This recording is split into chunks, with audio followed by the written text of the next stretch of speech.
सदन के बाहर और सदन के भीतर नीतीश कुमार और तेजस्वी यादव के संबंधों को यदि आप देख लें तो आपको भी लगेगा कि कुछ न कुछ तो बात है।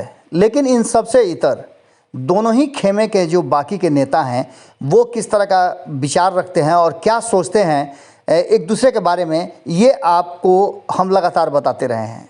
आज जब सदन के भीतर नीतीश कुमार तेजस्वी यादव के बीच में संवाद हो रहा था, शराबबंदी को लेकर के जिस तरह की बातें हो रही थी, इन सब बातों के बाद अब दोनों ही खेमे के लोग बाहर निकल करके अपनी अपनी प्रतिक्रिया दे रहे थे। इसी प्रतिक्रिया के बीच में आपको हमने सुबह सवेरे ही खबरों में बताया था कि किस तरह से आरजेडी और भारतीय जनता पार्टी के दो बड़े नेताओं के बीच में तल्खियां हो गई, यहाँ तक कि अपशब्द भी बोले गए और उसके बाद मीडिया कर्मियों के साथ भी हाथापाई हो गई और कई मीडिया कर्मियों के मोबाइल फ़ोन भी टूट गए और चोटें भी लगी। इन सब के बीच जो राजनीति है वो अपनी गति से चल रही है।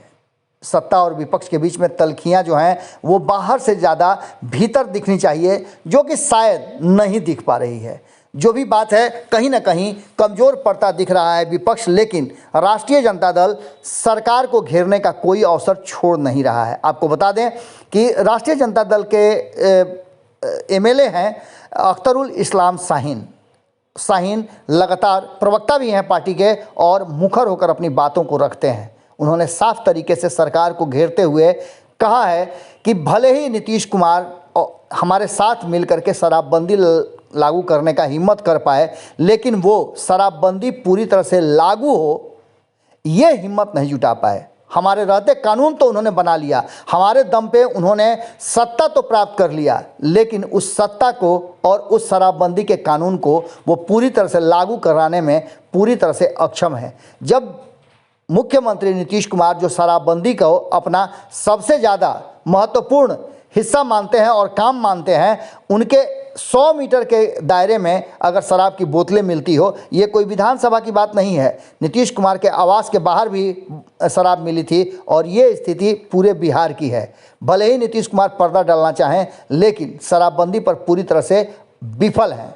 अख्तरुल इस्लाम शाहीन ने हमारी टीम के साथ बातचीत के दौरान बहुत कुछ कहा है। उन सारी बातों को सुन करके आपको अंदाज़ा हो जाएगा कि नीतीश कुमार का ये महत्वाकांक्षी योजना शराबबंदी, जिसको आप सब भी चाहते हैं, हम भी चाहते हैं कि शराबबंदी पूरी तरह से बिहार में लागू हो, लेकिन सरकार कहाँ विफल है और क्या है इसके अंदर की बातें अख्तरुल इस्लाम शाहीन ने बड़ी बारीकी से चीज़ों को रखा है। सुनिए आप। नहीं, इसे समझने की ज़रूरत है कि जब विधानसभा, सचिवालय, मुख्यमंत्री आवास, ये सब जगहों पर शराब मिलना शुरू हो जाएगा तो ये काफ़ी चिंता का विषय है।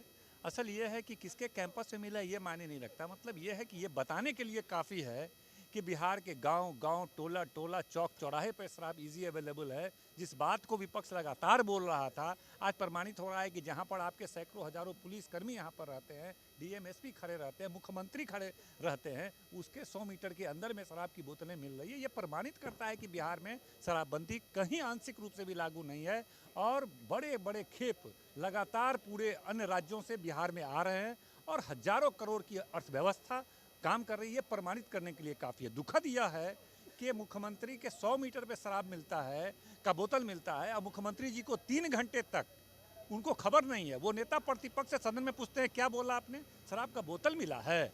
समझिए ये किस तरह का इनका इंटेलिजेंस काम करता है। उसका मतलब पूरे बिहार में जो घटनाएं घटती होगी वो 10 दिनों के बाद मुख्यमंत्री तक सूचना मिलता है, जबकि एक मुख्यमंत्री के पास घंटे 2 घंटे के अंदर, मिनट 2 मिनट के अंदर बिहार की घटनाओं की सूचना मिलनी चाहिए। 2 घंटे के बाद मुख्यमंत्री जी सदन में आते हैं, जबकि पूरे मीडिया में यह बात चल रहा है, पूरे बिहार में यह बात चल रहा है, सदन में हंगामा हो रहा है और मुख्यमंत्री जी कहते हैं क्या बताएं, कहाँ पे मिला है, कैंपस के अंदर मिला है। ये प्रमाणित करता है कि संवेदनहीनता है सरकार में, पूरे तंत्र में। मुख्यमंत्री जी के तमाम, इसलिए संवेदनहीनता को हटा करके संवेदनशील बनना चाहिए और तमाम तरह की घटनाओं की जानकारी रखनी चाहिए और त्वरित कार्रवाई करना चाहिए। मुख्यमंत्री तो कहते हैं जहां शराब मिलेगी वहां सील कर दिया जाएगा। सील कर दिया जाएगा नहीं, अब कैसे अब समझिए ना। ये बताने के लिए काफ़ी है कि इतने जहाँ पे हज़ारों पुलिसकर्मी है, पूरे अधिकारी पदाधिकारी सरकार है, वहाँ पे बोतलें मिल रही है। तो उसका मतलब कि विपक्ष का यह दावा कि बिहार में हज़ारों करोड़ की अर्थव्यवस्था, हर गांव, चौक, चौराहे होम डिलीवरी हो रही है, ये प्रमाणित हो गया। अगर ये वीडियो पसंद आई और वह बिहार के राजनीति और बिहारियत से सरोकार रखेनी तो सब्सक्राइब बटन दबा के चैनल के सब्सक्राइब कर ली। ओजे एगो घंटी बा, ओकरा बटन दबा देला से कुल सटीक और मारक खबर रुआ मुफ्त में मिल जाई। अगर रुआ पत्रकारिता के हमनी के नया प्रयोग में सहयोग कर चाहतानी तो ज्वाइन बटन दबा दी। पेटीएम नंबर नोट कर ली 9386816700। धन्यवाद।